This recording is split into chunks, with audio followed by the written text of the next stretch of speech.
Godmorgen. Så vil jeg gerne invitere jer til at lave lidt morgenyoga med mig. Træk vejret ind. Og pust ud.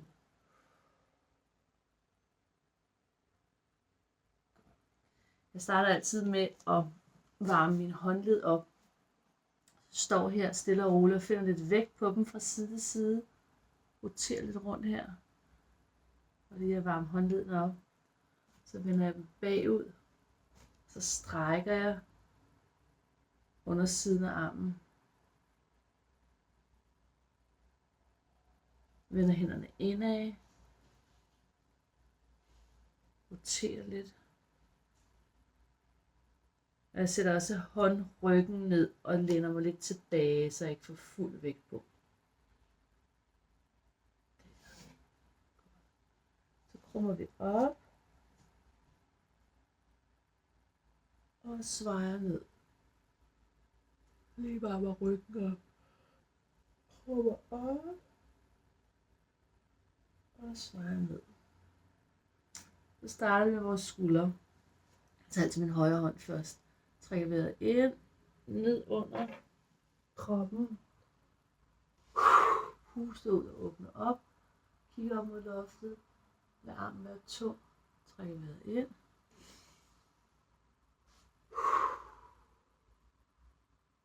Så 3 mere her ind under kroppen.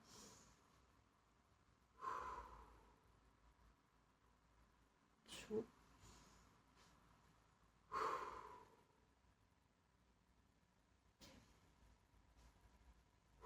På den sidste tager jeg modsatte ben tilbage. Åbner lidt mere op. Kigger op mod loftet. Lad armen blive tung. Og står i et stræk af skulderen. Og lidt af hoften. Og så kommer jeg ned og ligger lidt på armen.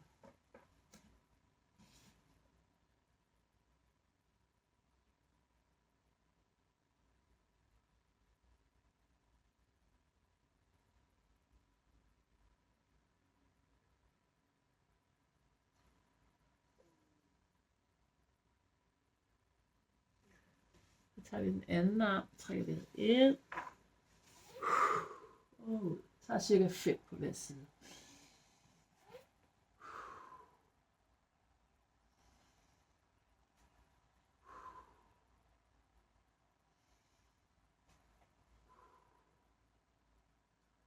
Og nu lægger jeg mig på den efter åbningerne. Og man ligger på armen efter man har åbnet 5 gange. Og så som nu åbner op og holder krydset. Eller du gør det til sidst. Det er lidt lige meget. Gør hvad I selv vil. Godt. Så løfter jeg mit højre ben bagud. Venstre arm kører frem. Trækker vejret ind. Knæ til albue. Puster ud. Ind. 3.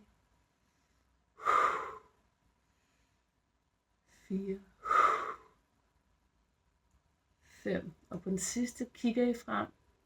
Og så med hånden, uden at kigge efter hånden, griber I fat i jeres fod. Eventuelt får en lille strop omkring foden. Trækker vejret ind. Puster ud. Og løfter benet op så meget I kan. Det er vigtigt, at I fordeler vægten på modsatte af hånd og knæ. Og I ligesom slapper af den skulder, som er tilbage. I må ikke sådan trække skulderen op. I skal sådan slippe den. Så får I både stræk i skulderen og i hoften. Og det er et super dejligt stræk. Og når I er klar, kommer I tilbage i barnets stilling.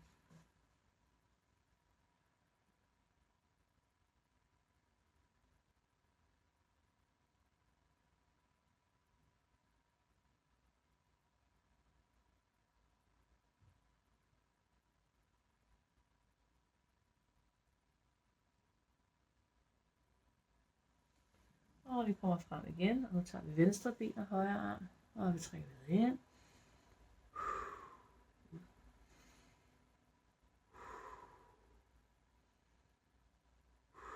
Det var 3,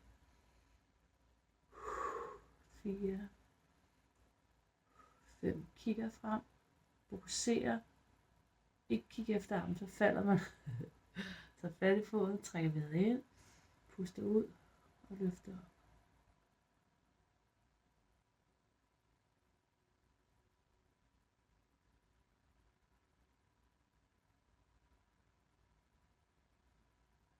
Man kan eventuelt også gøre den liggende på maven. Det kan jeg lige vise et øjeblik. Og tilbage i barnets stilling.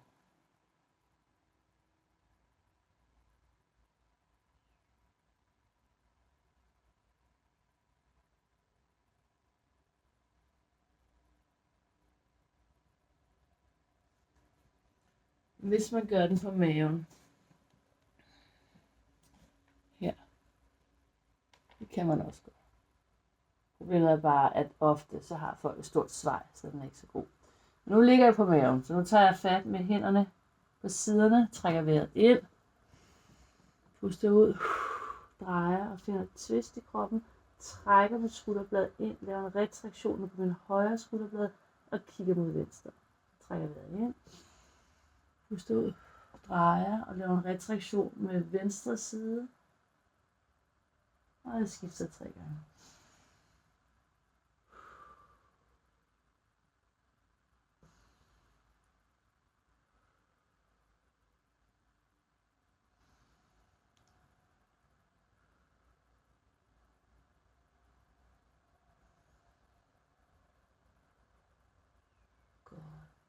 Så hænderne langs brystet, trækker vejret ind, puster ud, kommer tilbage på knæene. Og nu strækker jeg i den ene arm frem foran jer og sænker skulderen ned.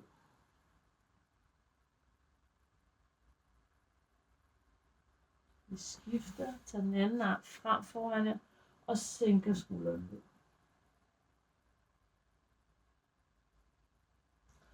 Godt. Vi fortsætter ud i vores hundestræk. Vi underdrejer tæerne, trækker vejret ind, puster ud og kommer hele vejen op og står. Vores hundestræk, presser hælen ned. Jeg viser lige fra siden.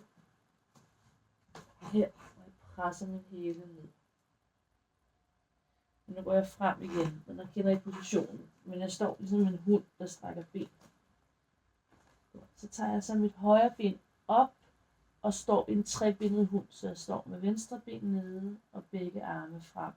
Og mit venstre ben står ligesom imellem armene. Så står jeg her og presser hælen ned, strækker fodsålen, og langsomt vender jeg så min hofte, som er oppe i loftet, ned fremad, så knæet vender mod jorden. Det bliver endnu mere stræk. Så gør jeg klar til at trække vejret ind. Og så når jeg puster ud, så fører jeg foden frem imellem hænderne, sænker det bagerste knæ og kommer op og presser så godt frem, jeg nu kan i min hofte. Mange af jer kan kun komme her. Det er fint nok, men prøv ikke at tage knæet her. Tag det så langt frem som muligt, så bare prøv at presse jer frem. Okay, kom helt ned. Det er selvfølgelig fantastisk, men det kan man ikke, når man er under, så det er okay at være her. Så samler jeg mine hænder, og så twister jeg ud mod knæet. Og det er også rigtig fint, og man kan også godt, hvis man er her og ikke kan holde balancen, kan man godt bare sådan lige, måske støtte sig op af en stol eller noget, lige lave et lille twist, eller bare dreje overkroppen her, det er også fint nok. Men kan I komme helt ned, som Dr. Ea her. Så bare frem i hoften, og bliv her lidt. Så sætter I hænderne omkring den forreste fod, trækker vejret ind, puster ud og kommer hele vejen op. Og igen, det kan ikke se, at man kan strække det forreste ben, så holder det bare lidt bukket. Det er helt okay. Kommer lige hen og har hovedet helt ned igen, så jeg glider sådan der. Men hvis man kan strække, så gør man det. Så læner man sig lidt ud af mod hånden, den forreste hånd, og åbner op på indersiden. Så hånden er placeret mod det forreste ben på ydersiden. Det hedder triangle, eller trekantstræk. Kommer tilbage løfter tæerne, bukker det bagerste knæ og kommer hele vejen tilbage og sidder og strækker bagsiden af benet. Vær dygtig. Og bare lige kommer helt ned, hvis man kan. Og forsigtigt sætter jeg ned på ballen, trækker foden ind, placerer den foran benet og drejer modsat, trækker knæet ind, drejer og presser, og I får strukket jeres gluteus medius, jeres sideballe. Lige nu er det på min højre side. Jeg kan lige nøjagtigt se solen. Så dejligt. Det er en god dag i dag. Kommer tilbage på knæ. Trækker vejret ind. Puster ud. Og kommer op i hundestrækket igen.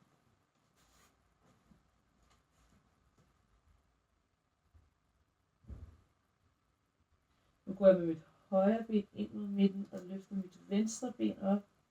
Jeg starter med benet bare hænger.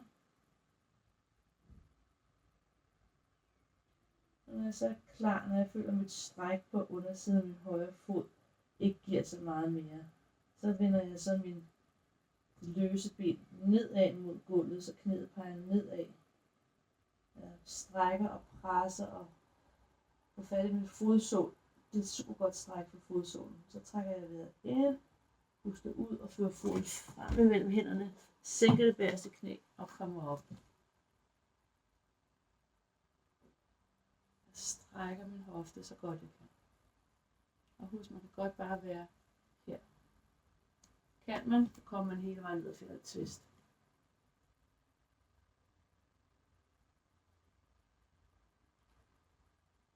Som jeg hørte til Dronning Margrethe Musical 2. Kan man? Nej, skal man, så kan man, sagde hun. Men vi skal ikke. Vi skal ikke gøre mere, end I kan. Stille og roligt. Trækker vejret ind, hænderne omkring forfod, puster ud og kommer op i et trekantstræk, læner mod ydersiden og løfter hånden op.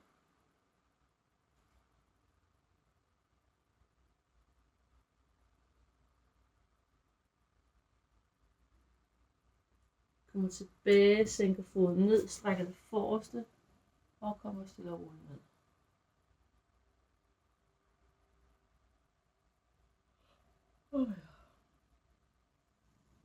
Sørg for ikke at tænke så meget over andet end at lave yoga. Før foden hen, træk knæet ind, kig til siden og pres ned. Gælder om, når man laver yoga om morgenen, man bare ligesom kun tænker på det. Ligesom neutraliserer sit hoved lidt. Lad være at tænke på, at det skal nå. Bare stille og roligt lave yoga. Man kan sådan lige lytte. Jeg har en motorvej ved siden af, hvor jeg bor, så lytter jeg på den. Så siger jeg, det lyder som et hav. Jeg sidder virkelig ude ved havet og laver yoga lige nu. Selvom jeg sidder ved Lyngbyvejen. Godt, de kommer frem igen.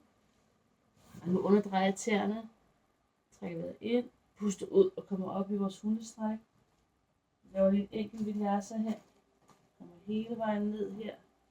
Sænker ned. Og op og strækker. Trækker vejret ind. Puster ud. Og kommer op igen. Og så går jeg med små skridt hen mod hænderne.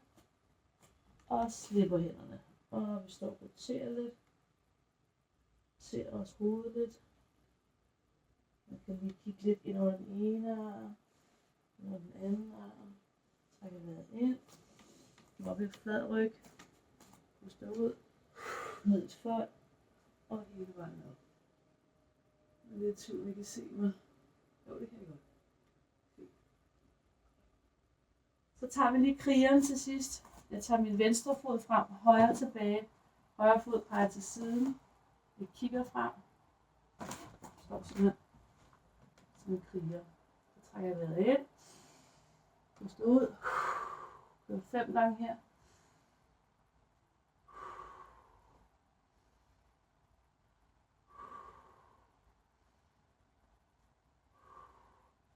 Lander fremme og laver 5 store armsving. Og nu vender jeg så den bagerste fod fremad og kigger frem, og begge arme er frem, og nu laver jeg 5 store vejrindtrækninger, så jeg trækker vejret ind, pust ud, ind,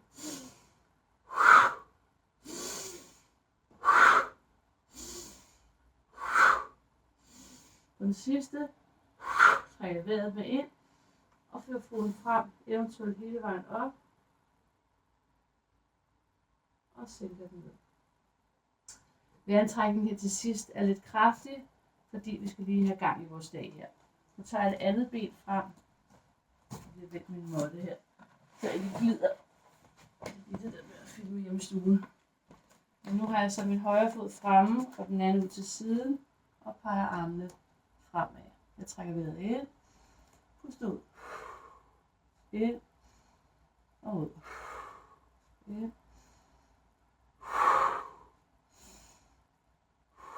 og jeg kører rundt. Så her til sidst, der har vi vejrtrækningen lidt kraftigere for at få gang i vores dag. Vi er slappet af, og nu skal vi have gang i blodomløbet. Godt. Begge arme frem.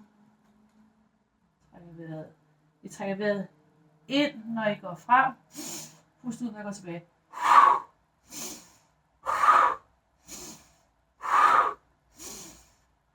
Ind gennem næsen, ud gennem munden, og op i foden. Og sænk den ned. Man bliver lidt høj i hovedet, men det er godt. Træk vejret ind. Og pust ud.